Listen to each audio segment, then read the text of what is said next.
West. They hate the West. They hate the independent spirit that's in the West, the prosperity of the West.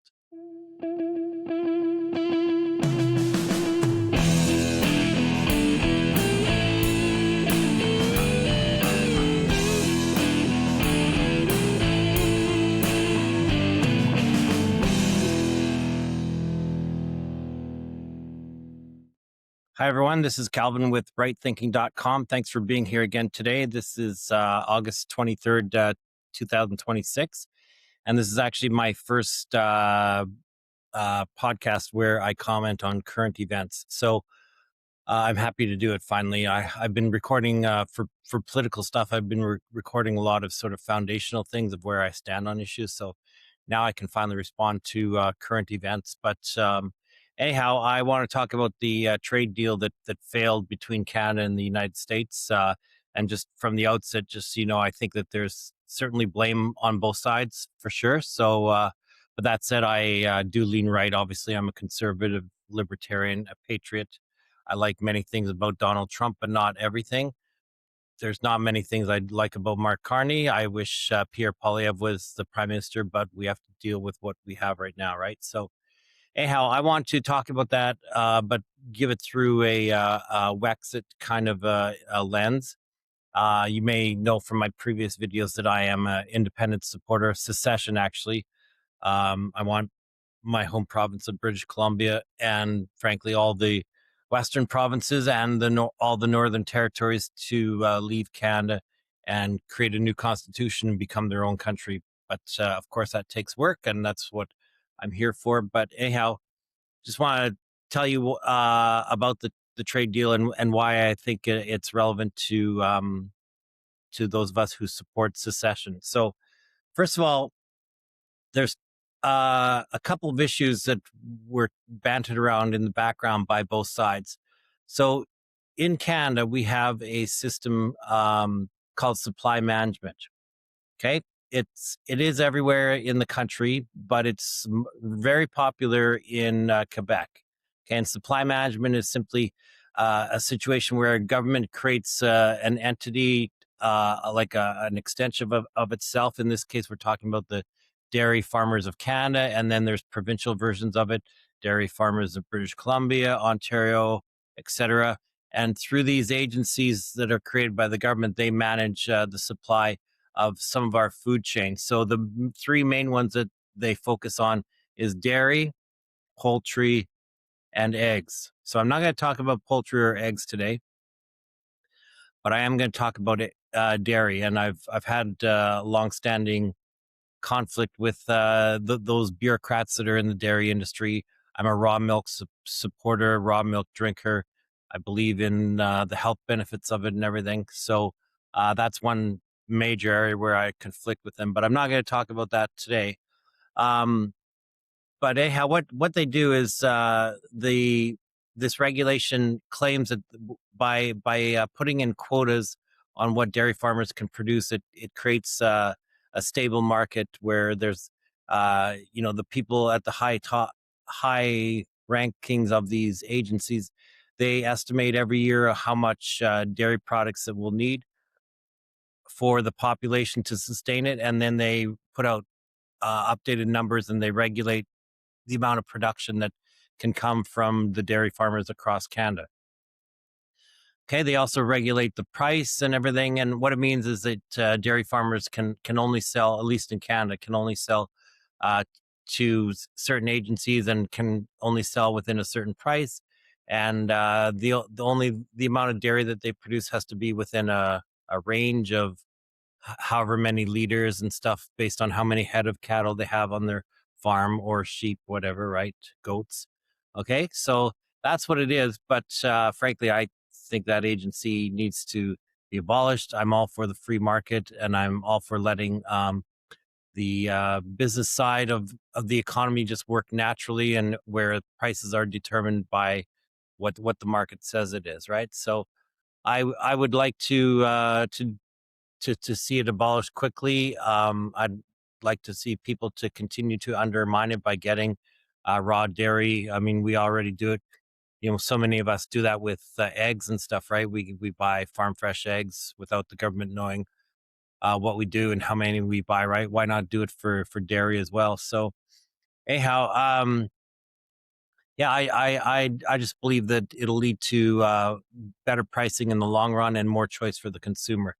So, and then frankly, the farmer that I have that I get my milk from, he hates all the regulation stuff too. So that's maybe part of the reason why he allows me to take on pasteurized milk. But anyhow, um, the um, the issue is popular in Quebec for some reason, and so the dairy farmers of Quebec, that lobby group, they're very powerful, and they have a lot of influence on Quebec politicians, both provincial ones and federal ones.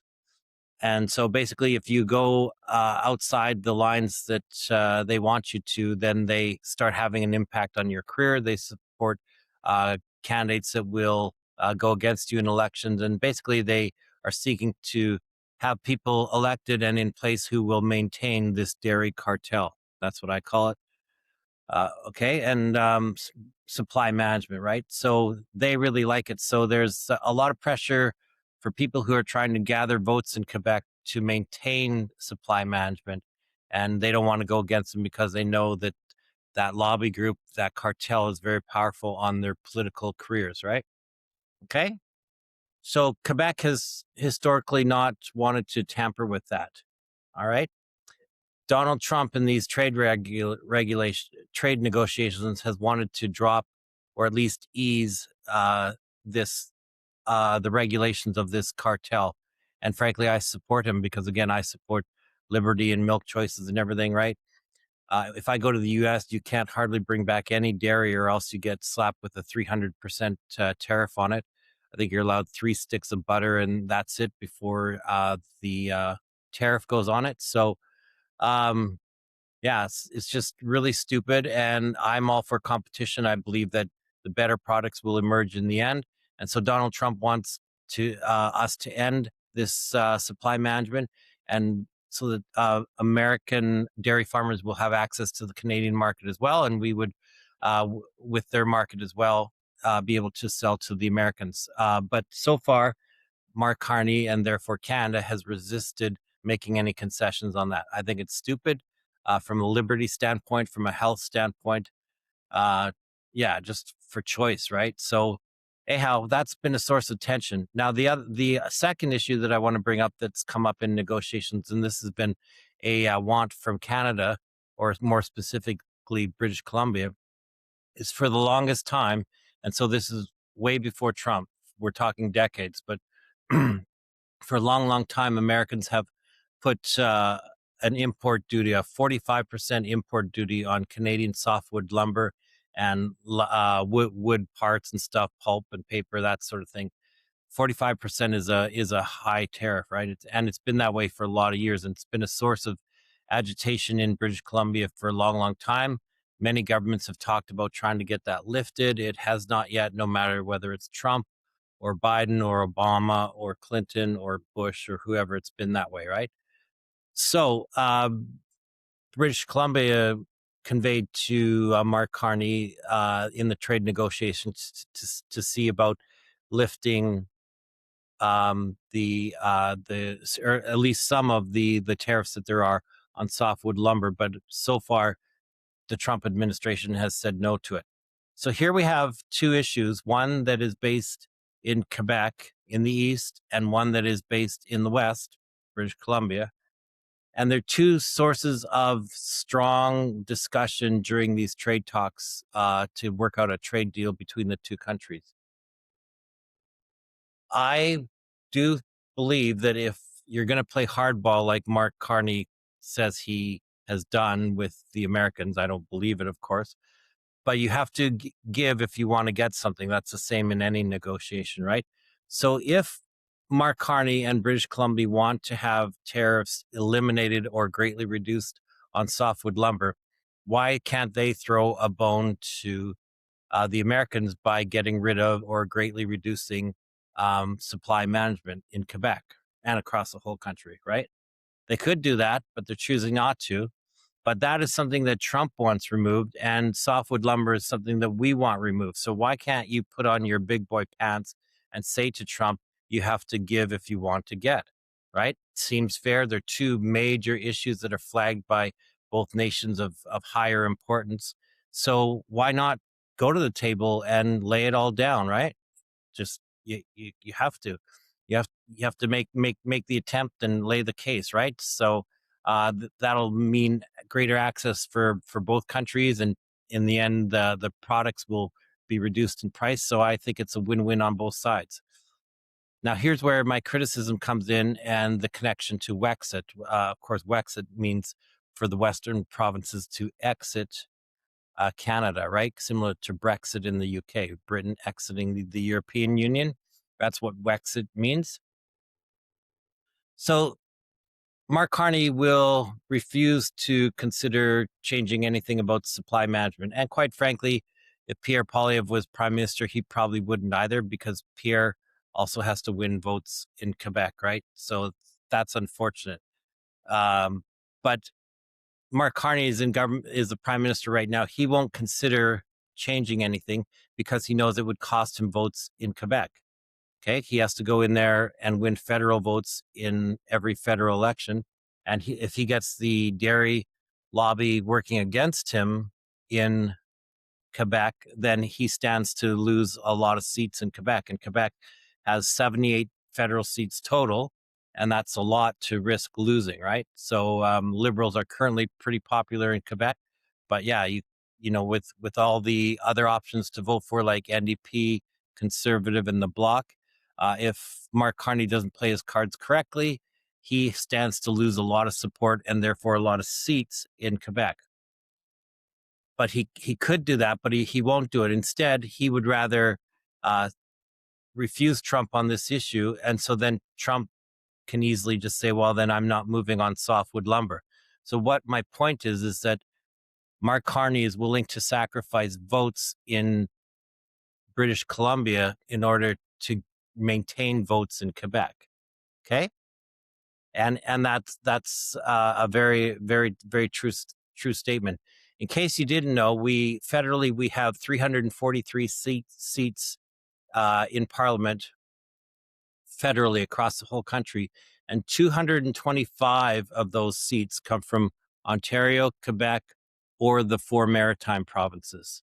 Okay, and when you're talking about how to maintain power, we're talking that you need a majority government, right? Majority government means that you have a majority of those 343 seats in Parliament. So what is the majority? Well, it's half plus one. So half plus one of 343 is 172. Mark Carney currently does not have that. But if you want to maintain, or if you want to achieve a majority government, you need 172 seats in order to, or more, to do that. And most political parties would say that's what they want, because with a majority government, then you can govern without interruption, right? Without any opposition. I mean, there's still going to be opposition members for sure, and they can say whatever they want to say. But at the end of the day, when it comes down to voting, you know that you're always going to win every vote on every issue that you want, because you have a majority of the seats, and as long as all of your members vote in sync with what your leader, what your party is trying to do, you will win the vote on every issue, right? So that's why every political party is trying to get a majority government. If you have less than 172, it's considered a minority parliament, and then things get sticky, because whichever party is the government, the one with the most seats, even if it's not 172, but they have to then go to opposition parties on this issue and that issue and say, will you cooperate with me on this? And usually the opposition parties will say, maybe, but we want this changed in the bill. If you agree to it, we will. And maybe the governing party will, or maybe they won't. If they don't, then they have to go to a different opposition party, and, you know, with the same ask and stuff. So it just gets messy, right? So political parties exist to govern, and they prefer governing from a majority government, right? So you need those 172 seats for a majority government. Also in the Senate, because we have a bicameral system, we have a Senate in Canada. Just so you know, there's 105 Senate seats in our Canadian Senate. And for those same provinces, Ontario, Quebec, and the Maritimes, 78 of them go to those provinces, right? There's only 24 27 after that that are left, and they go to the Western provinces, and one for each territory.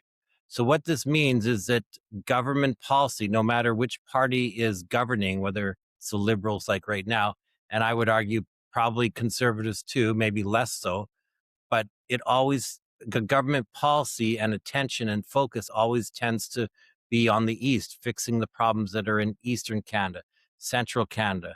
Okay.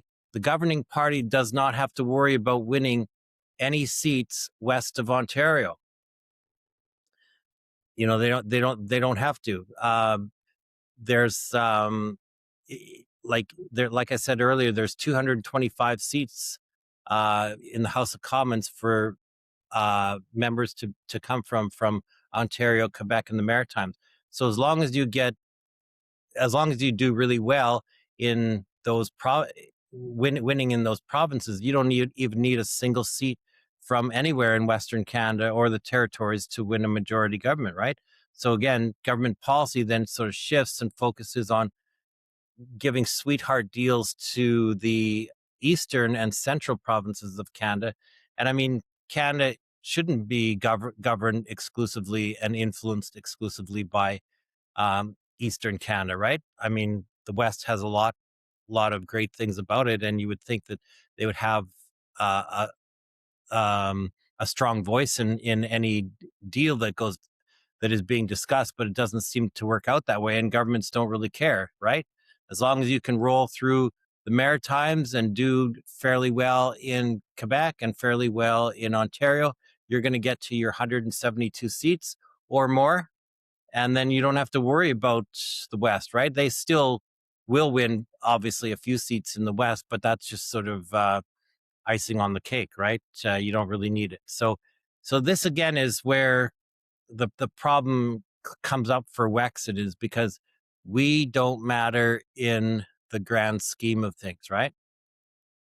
Mark Carney could sacrifice supply management if he wanted, which would open up Trump then to slashing tariffs on softwood lumber, but he won't do it because he doesn't want to anger his electorate in Quebec, and he's willing to keep people in British Columbia alienated and poorer, but because he does not need those seats that are in British Columbia in order to govern with a majority, right? So it's unfortunately it's a stupid situation, but that's why I advocate that we need to leave Canada. I don't want to stay in Canada and just try and fix things.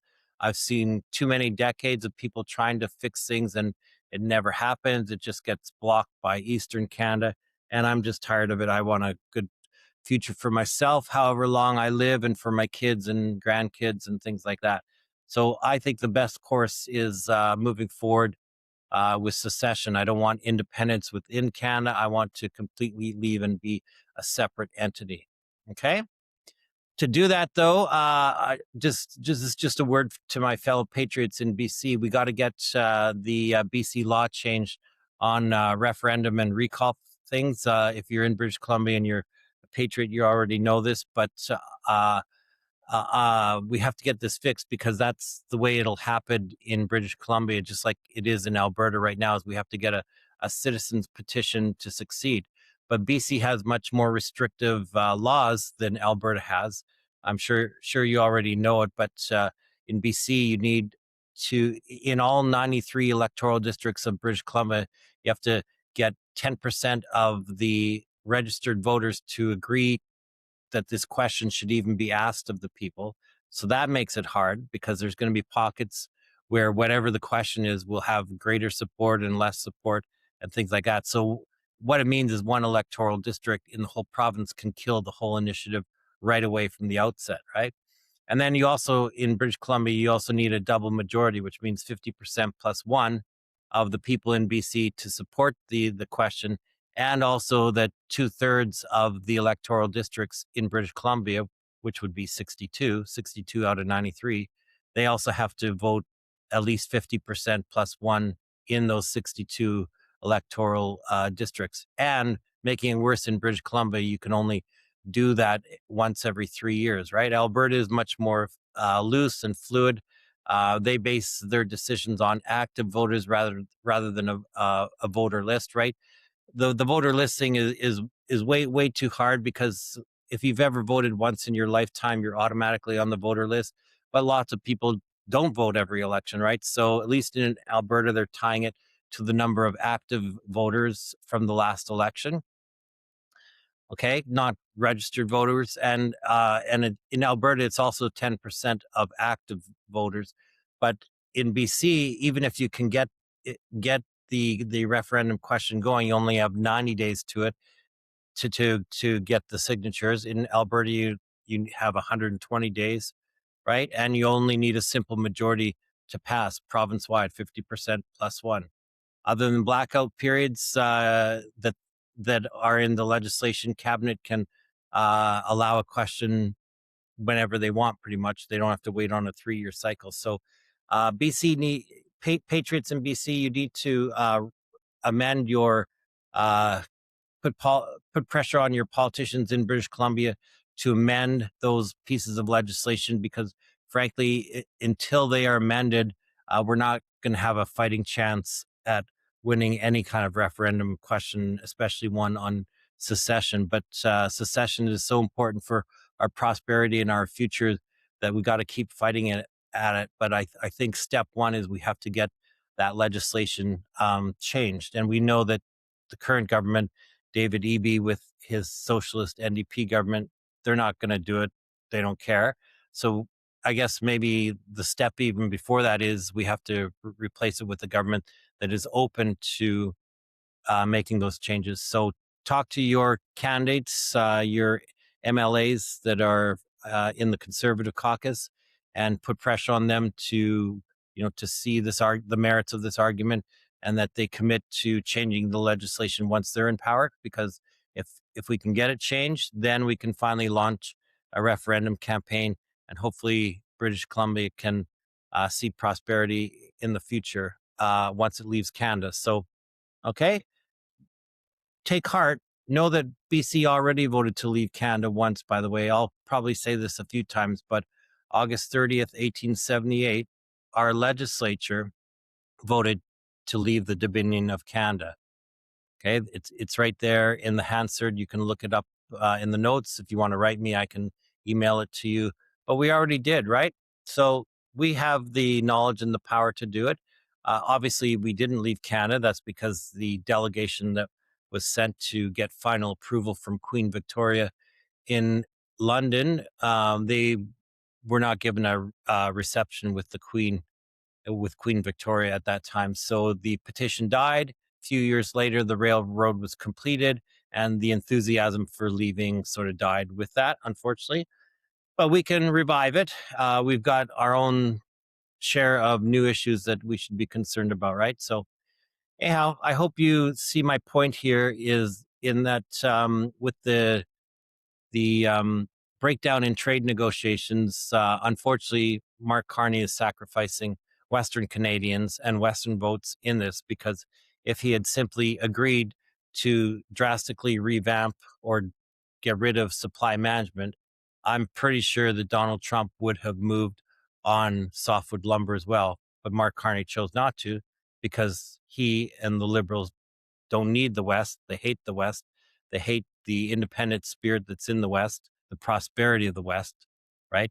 They're all into their socialist mindsets. And so that's what we're fighting against. So please keep up the fight. Please leave a comment in the comment section, and like, share, and subscribe, please. I would appreciate this. And let me know if you have any thoughts on it, if you agree or disagree, and why. I'm happy to interact with people on pretty much any issues. So take care. I will talk to you again next time. Bye-bye.